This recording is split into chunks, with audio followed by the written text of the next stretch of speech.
So a couple of weeks ago, I was approached by somebody in upper management at Politico who shall remain nameless for the safety of their career. And they asked me to write the Politico playbook. So for those who are not Washington, D.C. insider, the Politico playbook is this thing that's been around since like 2007. It's sort of the morning briefing for a lot of people on Capitol Hill. I'm not going to say that it's like super widely disseminated. Our website, Daily Wire, has much, much more traffic than the playbook, but it's sort of prestigious, right? It's a prestigious thing from Politico. Well, the authors of Politico's playbook at the end of last year decided they weren't going to write the Politico playbook anymore. And so they've been trying to figure out who's going to write it. And in the meantime, they've been doing this kind of cavalcade of comedy stars. Basically, they have a famous person write the Politico playbook each day, and they rotate it. So about 3 weeks ago, is before the beginning of the new year, somebody from Politico approached me and they said, "Would you like to write the Politico playbook one morning?" I said, "That sounds like fun. It's kind of a cool thing." Like I've been kind of a fan of the playbook for a long time because again, inside politics, inside baseball kind of stuff. Sounds like a cool thing. I sort of consulted internally with other people at the business, and we thought this is kind of a fun, neat thing, and a good way to do a little bipartisan stuff at the beginning of the year. So last week, all hell broke loose, right? The world just explodes. And I called up the guy at Politico and I was like, "I'm really busy right now. I'm not sure that I can actually do this, right? Because like things are kind of crazy." And he said, "No, we already slated you in. We really would love for you to do it. We hope you'll reconsider." On Monday, I thought, you know what? I actually did make the commitment, and it's kind of a jerky thing to pull out like, 4 days, 5 days in advance. So sure, I'll go ahead and do that. And I warned him, by the way, the first day that I talked to this person at Politico, I warned them, you're going to have a riot on your hands. I mean, figuratively speaking, you're going to have people inside your staff who are going to get angry at you. They're going to yell at you. Twitterverse will go insane because the rule on Twitter and on the left is that anybody who talks to me, me, who I'm about as mainstream Republican, mainstream conservative as possible to be, as people can attest who listen to the show. And I've been highly critical of Trump. None of that matters. None of that matters. If you associate with me, if you breathe in the same room that I do, then you are castigated, widely castigated, reviled online. The blowback is intense, right? So you can have Nicole Hannah-Jones writing absolute falsehoods for the New York Times. I will never be asked to write an op-ed for the op-ed page of the New York Times. And that's especially true in an era when you can literally be fired as op-ed editor of the New York Times running an article from a sitting United States senator like Tom Cotton. So I've had this experience many times before, right? Where somebody from the left wants to get together or do something, and then they end up just blown out by the internet over it. Most famously, this happened with an actor named Mark Duplass. Mark Duplass, you'll recognize from such things as New Girl, and he directs his own movies, very talented guy. And maybe a few years back, Mark approaches me and he says, "I'm making a new film and it's about gun control and gun violence. And I wanted to hear like a good pro-Second Amendment argument." And so I emailed him back. I said, "Feel free to stop on by the studio. We'll spend a little time together and I'll sort of explain the right-wing perspective, the conservative perspective, the constitutionalist perspective on what the Second Amendment represents, so you don't step into any potholes." And I thought this is kind of a good thing to do. I mean, it would be great if Hollywood would represent the pro-Second Amendment side of the aisle with some level of veracity. So Mark comes in, very nice guy. We're slated for half an hour. I blew off a couple meetings into any potholes. And I thought this is kind of a good thing to do. I mean, it would be great if Hollywood would represent the pro Second Amendment side of the aisle with some level of veracity. So Mark comes in, very nice guy. We were slated for half an hour. I blew off a couple meetings. I spent an hour and a half with him explaining sort of the conservative perspective on the world, the conservative perspective on gun rights. Okay, so as he's leaving, I turned to him and I said, listen, you seem like a really nice guy. Never tell any of your friends you have been here. Like, seriously, just don't say anything because you don't understand. People on the left, I can say to my heart's content that people on the left hang out with me and people on my side don't care because they understand that there can be such a thing as disagreement. But if you even utter my name, it's like Voldemort. If you utter my name, nothing good is going to happen. It's about 3 weeks later, Mark Duplass, this actor, in a fit of decency, decides to tweet something out. And what he tweeted out was something really innocuous. It was like, I know a lot of you disagree with Ben Shapiro. I disagree with Ben Shapiro a lot too, but he once did an act of kindness for me out of nothing but just a sense of decency. And he's a person who's worth listening to. Maybe give him a follow.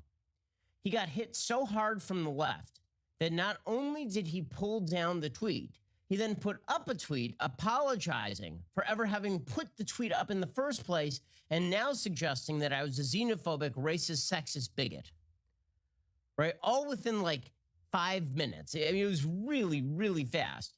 By the way, before he even put up the second tweet, right, saying that I was the world's worst person and that he had never even heard of me and he'll have to look into his soul. How could he have been in the same room that I was?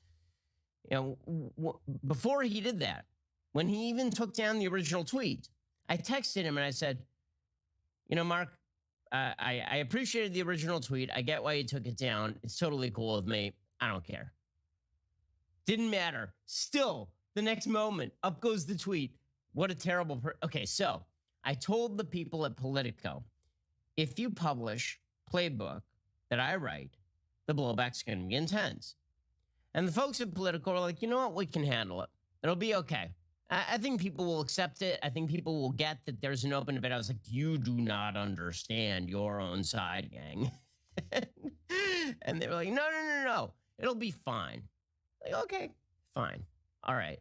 I didn't just warn one editor over there. I warned 2 editors over there that this is going to happen. That one of the people who had originally approached me, and then the person who helped me edit the playbook. And the editors worked with me on it. It went through their entire editorial process. And then all hell breaks loose. As absolutely predicted. Now, to explain how predicted this was and how predictable this was, I need to flash back to 2018. So Brian Stelter is the media critic over. He's the reliable sources guy, right? He's the one who's the media analyst over at CNN. Well, a couple of years ago, it's 2018, I was on his program, and we were talking about the media and bias in the media. And I said on his show, he was saying, which media outlets are biased? And I was like, well, yours, like CNN. Okay, and Stelter then said, you keep complaining about media bias. Maybe you guys should try to get a job in the media and make it better. Here is what that exchange sounded like. Part of me thinks that you and your colleagues at the Daily Wire should try to get jobs then at the New York Times. If you don't like the coverage, try to be a part of the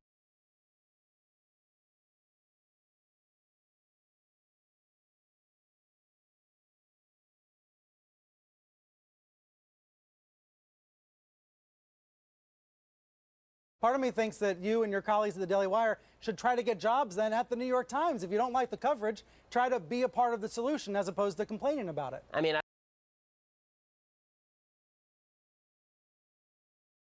don't know. Would you hire me? I really doubt that. And not only that, I wanted you as a guest for many months. With you. I mean, I make a lot.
in the last 5 months and put it through the proper legislation.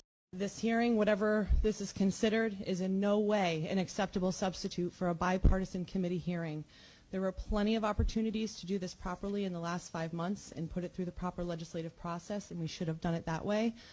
This is a little bit of fly-by-night, and it's not at all indicative of to the proper legislative process.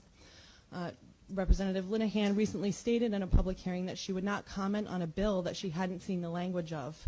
Well, we didn't want to either. There's no piece of legislation that the public could even read before coming here to speak, and that's not acceptable, it's not democratic, and it's not even really American. The very definition of legislative creep that we all warned you about has now arrived. I'm a paralegal for a vaccine injury attorney in New York City who represents families in the federal vaccine injury compensation program, and I see vaccine injury every single day of my personal and professional life, and it's stunning. We are the law firm that's suing the city of New York for the forced vaccination orders and work closely with the team of attorneys who are fighting the Rockland County vaccination orders as well.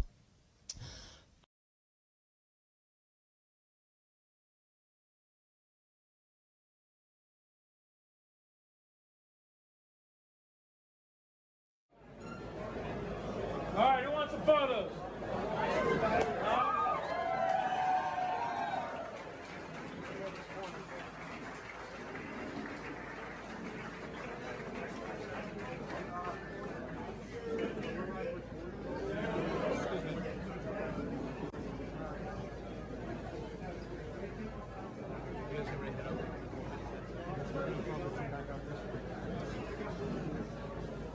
Where do you need help with?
Is a protest.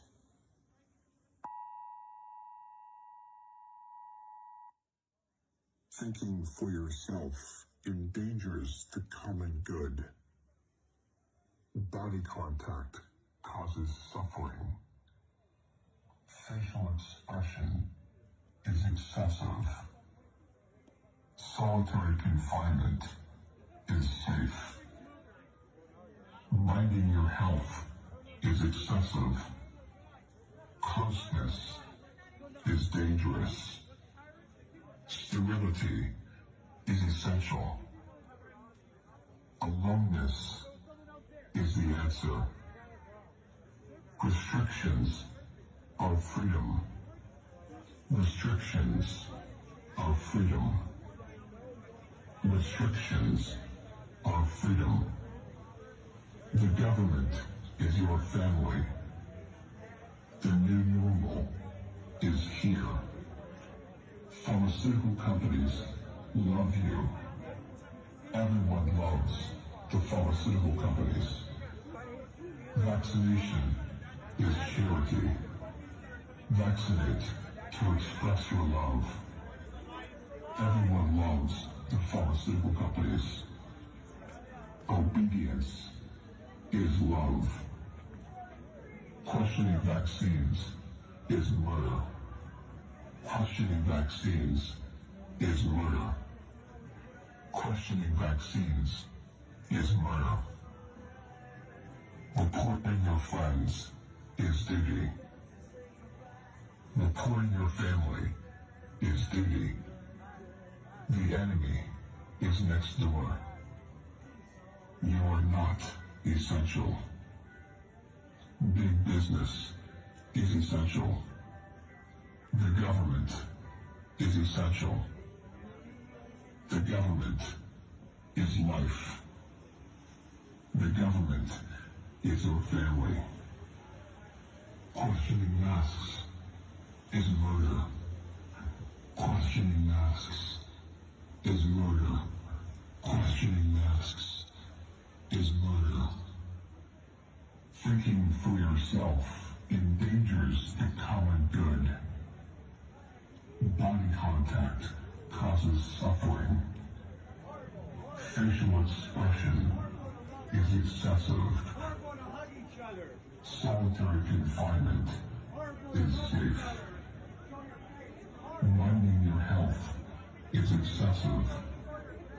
Closeness is dangerous. Sterility is essential.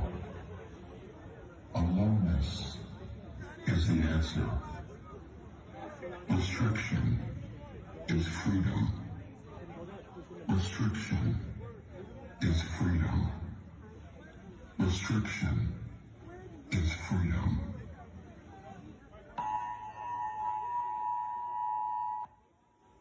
This is a protest